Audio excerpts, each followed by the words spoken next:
এই ভিডিওতে আমরা এসএসসি সিজিএল পরীক্ষাতে আসা নৌকা এবং স্রোত সংক্রান্ত একটি গুরুত্বপূর্ণ সমস্যার সমাধান প্রায় মুখে মুখেই করব।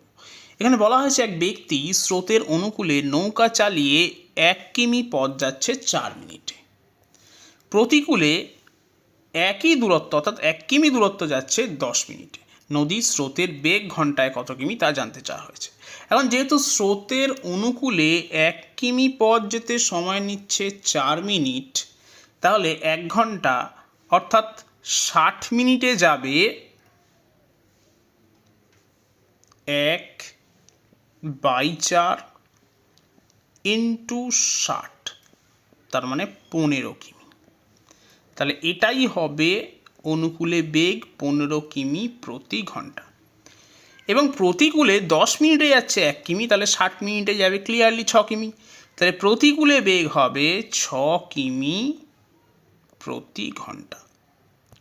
এখন আমরা জানি স্রোতের বেগ নির্ণয়ের সূত্র হলো অনুকূলের বেগ বিয়োগ প্রতিকূলের বেগ বাই 2।